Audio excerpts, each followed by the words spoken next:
विद्यार्थी मित्रांनो, सह्याद्री ट्युटोरियल्समध्ये तुमचं स्वागत आहे. ग्रॅव्हिटेशन टॉपिकला आपण सुरुवात केली काल. मी काल फक्त फॉर्म्युले एक्सप्लेन केले आणि मी काय करणार आहे की अजून लेक्चर्स एक दोन झाले तरी काय हरकत नाही, पण मी तुम्हाला डिटेलमध्ये ह्यातल्या MCQs एक्सप्लेन करणार आहे, PYQs. आणि तुम्हाला एक आयडिया मिळणार आहे की फिजिक्स खूप सोपं आहे, खूप सोपं आहे, लक्षात घ्या. तुम्ही एक सांगतो तुम्हाला मी, ॲक्सिलरेशन ड्यू टू ग्रॅव्हिटी. काल आपण फॉर्म्युला बघितला आहे की जीचा फॉर्म्युला काय सांगा, gm/r². 2014, 2015, 2016, 2017, 2018ला नाही आहे, पण त्याला खूप सोपे प्रश्न आलेत आणि 2019ला सुद्धा. ऑलमोस्ट प्रत्येक वर्षी या एकाच फॉर्म्युल्यावरती किंवा या एकाच कन्सेप्टवरती acceleration due to gravity problem आलेले आहेत. फॉर्म्युले किती आहेत सांगा, हा जीचा फॉर्म्युला. अजून काय सांगा बघू, की GH/G equals to r² upon r plus h bracket square. GD/G चा फॉर्म्युला 1 - d/r. Okay, 1 - d/r. आणि जर satellite very close to the earth surface असेल तर GH/G चा फॉर्म्युला 1 - h/r. 4 तर फॉर्म्युले आहेत. मग आता सॉल्व्ह करायला सुरुवात करूया आपण. पहिला प्रॉब्लेम बघूया आपण. पहिला प्रॉब्लेम काय बघा, मासचा रेशो दिलाय 1:2. मासचा रेशो दिलाय, मासेसचा रेशो दिलाय आणि रेडियाचा रेशो दिलाय तो पण 1:2 दिलाय. आता दोन्ही रेशो त्यांनी दिलेत, काय सांगतो मी, या पुस्तकातले क्वेश्चन्स घेतलेत. आता काल मुलं विचारत होते हे पुस्तक कुठलं आहे, तर तुम्हाला सांगू का, हे पुस्तकाचं असं पब्लिकेशनचं नाव नाही आहे, पण याला स्कोअर बुस्टर म्हणूया, CET स्कोअर बुस्टर. बहुतेक विद्यालंकार क्लासेसचं ते पुस्तक आहे. तुम्ही ऑनलाईन सर्च करा, थोड्या दिवसानंतर जेव्हा अपडेट येईल ना, या वर्षीचे पेपर येतील ना, तेव्हा हे करा. मग दोन्ही रेशो त्यांनी दिलेत 1:2 आणि विचारलाय रेशो ॲक्सिलरेशन ड्यू टू ग्रॅव्हिटीचा, म्हणजे जीचा रेशो विचारलाय. आता ऐका, या फॉर्म्युल्यामध्ये कॉन्स्टंट कोण आहे, कॅपिटल G. मग हे दोघं कॉन्स्टंट नाही आहेत. मग रेशो घ्यायचा म्हटलं तर मी असं लिहूया का की G1/G2 that equals to M1/M2, कारण मास तर डायरेक्टली प्रपोर्शनल आहे, रेडियस इन्व्हर्सली आहे, म्हणजे R2/R1 आणि ब्रॅकेट स्क्वेअर. आता सांगा बघू, किती सिंपल आहे.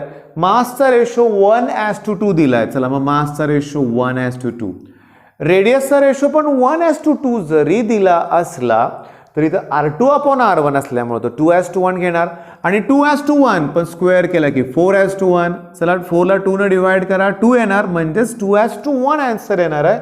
ऑप्शन बी करेक्ट आहे. सांगा, विदिन मिनिट पॉसिबल आहे ना, एका मिनिटापेक्षा कमी वेळात. आणि फिजिक्सच्या 50 प्रश्न जे MCQ असतात ना CETला, त्याच्यातले ऑलमोस्ट 20-30 प्रॉब्लेम इझी असतात, हे लक्षात घ्या, या प्रकारचे. ओके, आता नेक्स्ट क्वेश्चन बघूया आपण. पहिला तुमच्या लक्षात आलेला आहे. नेक्स्ट काय बघा, GH म्हणजे फॉर्म्युले 2 तुम्हाला माहितीच आहेत. GD डेप्थचा फॉर्म्युला पण आता पण तुम्हाला सांगितलंच होता. त्यांनी काय दिलंय माहिती आहे का, त्यांनी म्हणलंय काय सगळ्यात महत्वाचं का, की त्यांनी इथं कंडिशन दिले की GH इक्वल्स टू GD जर असेल तर H आणि D मध्ये काय रिलेशन आहे.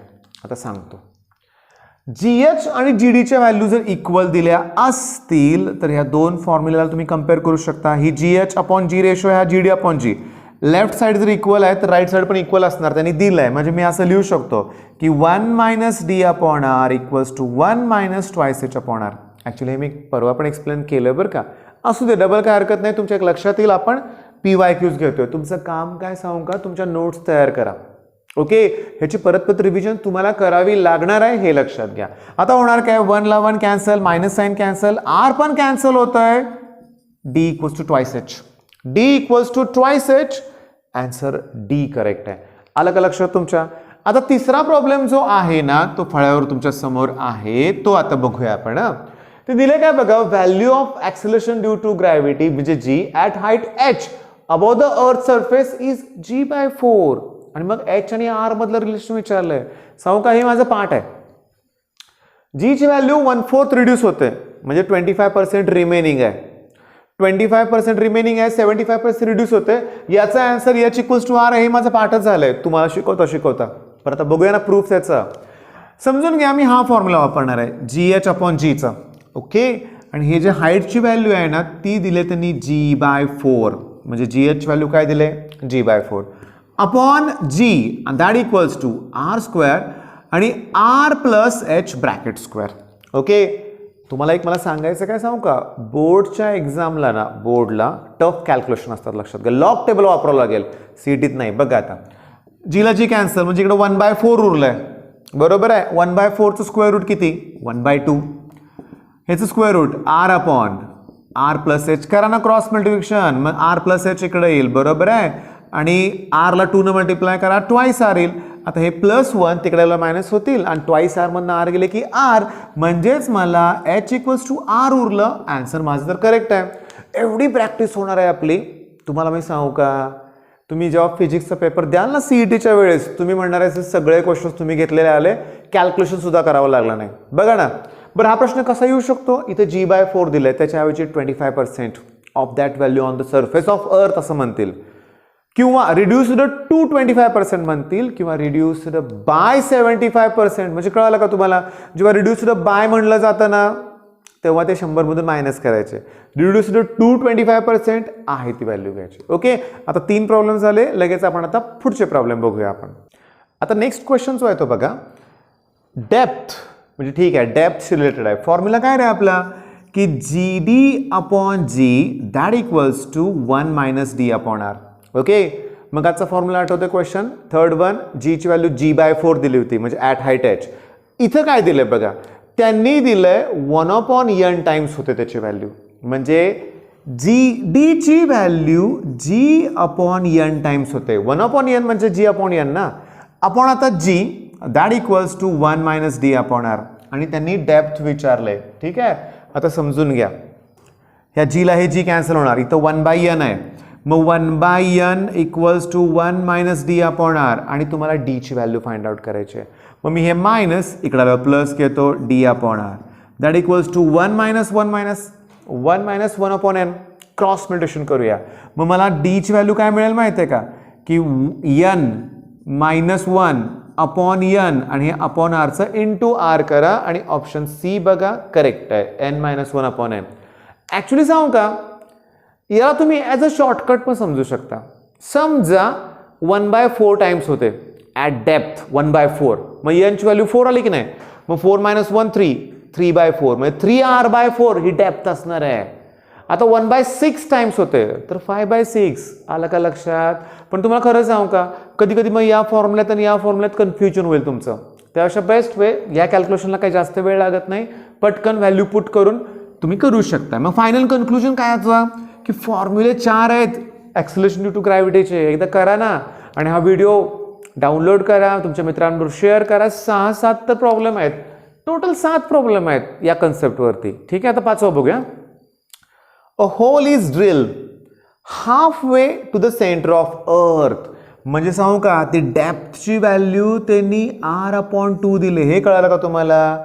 ओके, आता त्यामुळे जी ची व्हॅल्यू तर चेंज होणार आहे, जी ची व्हॅल्यू चेंज होणार. कशी होणार जरा बघूया आपण. आता GD ची जी व्हॅल्यू आहे, तो जो फॉर्म्युला काय सांगा, 1 - D/R. ओके, आता d ची व्हॅल्यू जर मी इथं r/2 केली, मग होणार काय, r/2, r ला r कॅन्सल होणार, 1/2 उरणार. म्हणजे आलं का 1/2, 1 - हाफ म्हणजे किती, 1/2. म्हणजे मग GD ची व्हॅल्यू g/2 होणार. ओके, आता लक्ष द्या, इथं बघा 300 न्यूटन वेट दिलंय.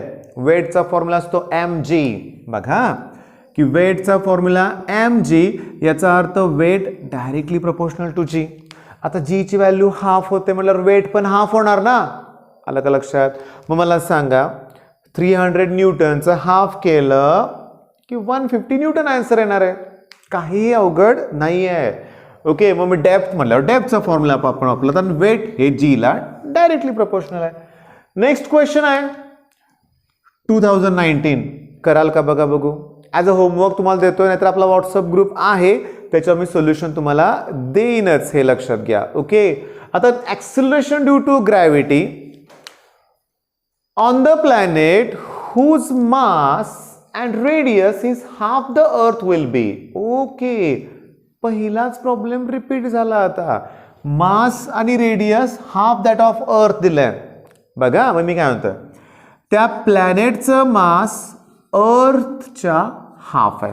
ओके, प्लॅनेटची रेडियस हाफ आहे अर्थ्स रेडियस. बरोबर आहे. मग आता लिहू का पहिला फॉर्म्युला परत? एक काम करूया. त्यांनी विचारलंय काय? Acceleration due to gravity on the planet विचारलंय. चला मी त्या प्लॅनेटसाठी GP वर लिहितो, अर्थची व्हॅल्यू खाली घेतो. आठवतं ना, मासला डायरेक्टली प्रपोर्शनल आहे. मग वरती mass of planet, mass of earth, रेडियसला inversely radius of earth, radius of planet, आणि त्याचा काय येणार? स्क्वेअर. चला व्हॅल्यू पुट करूया. समजून घेण्याचा प्रयत्न करा. हे जे 2 आहेत ना, मी इकडे घेतो. म्हणजे मास ऑफ अर्थच्या ऐवजी 2 MP लिहितो मी. म्हणजे बघा, मास ऑफ प्लॅनेट आणि मास ऑफ अर्थच्या ऐवजी 2 MP लिहितो.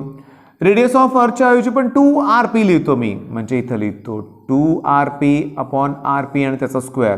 म्हणजे हे 1/2 येणार आणि हे 4:1. मगासारखंच आहे, 2:1 येणार. म्हणजे सांगू का तुम्हाला, त्या प्लॅनेटवरती 2 × GE, अर्थच्या 2 टाइम्स असणार आहे ॲक्सिलरेशन टू ग्रॅव्हिटी. म्हणजे समजून घेण्याचा प्रयत्न करा. ॲक्सिलरेशन टू ग्रॅव्हिटी 2 टाइम्स असणार आहे, म्हणजे 2G येणार. क्षणभर मला कन्फ्युजन काय झालं माहिती आहे का? हे GE लिहिले ना आणि इथं G आहे, पण हे बरोबर आहे. आता माझं आहे का, फायनली परत सांगतो. फर्स्ट स्टेप, तुम्हाला आले पाहिजेत सगळे फॉर्म्युलीज म्हणूया आपण. ठीक आहे. GH/G त्याचे 2 आहेत, GD/G त्याचा 1 आहे. आणि तुम्ही गंमत बघितली का? लॅटिट्यूडचा एकही प्रश्न नाही आला. सिरियसली नाही आला. इथं लक्षात घ्या. पण आलेत ते सगळे सोपे आलेत. त्यामुळे CETत सोपेच प्रश्न असतात हे लक्षात घ्या. आणि PYQs हे फर्स्ट टार्गेट ठेवा. ओके. मग आता नेक्स्ट लेक्चरला आपण binding energy, kinetic energy, total energy, त्या सगळ्या एनर्जीवरती, एस्केप व्हेलॉसिटी आणि क्रिटिकल व्हेलॉसिटी, हे न्यूमेरिकल्स उद्या मिळणार आहेत तुम्हाला. ओके. बेस्ट ऑफ लक. धन्यवाद.